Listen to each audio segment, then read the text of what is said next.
Hello दोस्तों, मैं Akshay Kumar pharmacist आप सभी का स्वागत करता हूं हमारे यूट्यूब चैनल के फार्मेसी ट्यूटोरियल में। आज हम बात करने वाले हैं जीपी टैबलेट के बारे में। जीपी टैबलेट में सेफेक्सिम नामक कंपोजिशन पाया जाता है जो कि 200 mg में होता है। यह 10 गोली के पत्ते में आता है।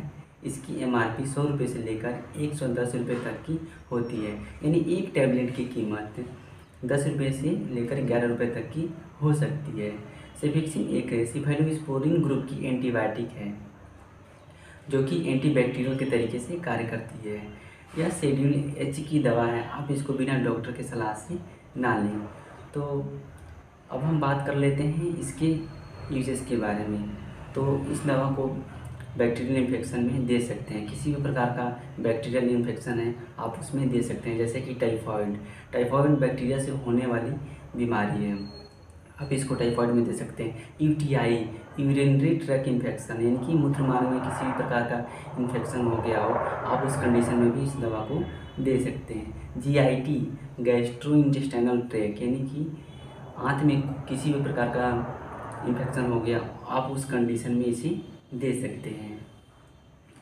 आप इसको टीएलसी में भी दे सकते हैं, जैसे कि टोटल ल्यूकोसाइट काउंट जब बढ़ जाता है तो उसमें चेहरे पे पिंपल होने लगते हैं, शरीर में खुजली होने लगती है, छोटी छोटी फुंसियाँ निकलने लगती हैं, तो उस कंडीशन में भी आप इस दवा को दे सकते हैं। बॉडी में किसी भी प्रकार का अगर बैक्टीरियल इन्फेक्शन हो रहा है तो आप इस दवा को उसमें दे सकते हैं। तो आइए चलते हैं, अब हम बात कर लेते हैं इसके डोजेस के बारे में।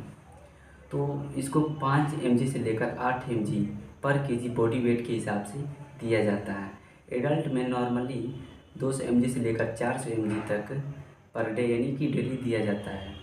अब बच्चों में इसका डोज उनके वजन पर निर्भर करता है, जैसे कि मान लीजिए आपका बच्चा 10 kg का है तो उसको 50 mg से लेकर 80 mg तक दिन में एक बार दे सकते हैं, या कोई बच्चा 20 kg का है तो उसे 100 mg से लेकर 150 mg दिन में एक बार दे सकते हैं।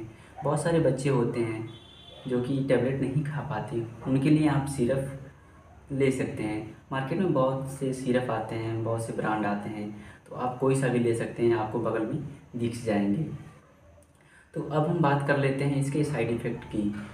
तो क्योंकि हर दवा के फ़ायदे के साथ साथ कुछ नुकसान भी होते हैं, तो इसके भी कुछ साइड इफ़ेक्ट हैं, जैसे कि nausea, vomiting, diarrhoea, stomach pain हो गया, पेट में दर्द होने लगता है, एसिडिटी हो जाती है। एसिडिटी होने पे घबरा नहीं, आप इसमें डीएसआर दे सकते हैं, जैसे कि पेंटॉफ डी, पेंटॉफ डीएसआर या पेंटॉफ 40, या एक नॉर्मल ओमेप्राजोल कैप्सूल भी आप इसको दे सकते हैं।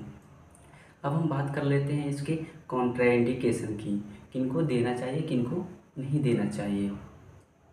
अगर कोई प्रेग्नेंट लेडी है, मतलब गर्भवती महिला है, या कोई ब्रेस्ट फीडिंग करा रही है, मतलब अपने बच्चे को स्तनपान करा रही है, दूध पिला रही है कोई महिला, तो उनको नहीं देना चाहिए। अगर इन्हें ज़रूरत पड़ती है किसी भी प्रकार की इस दवा की तो अपने डॉक्टर से सलाह लेकर ही दें, अदरवाइज़ इस दवा को ना दें।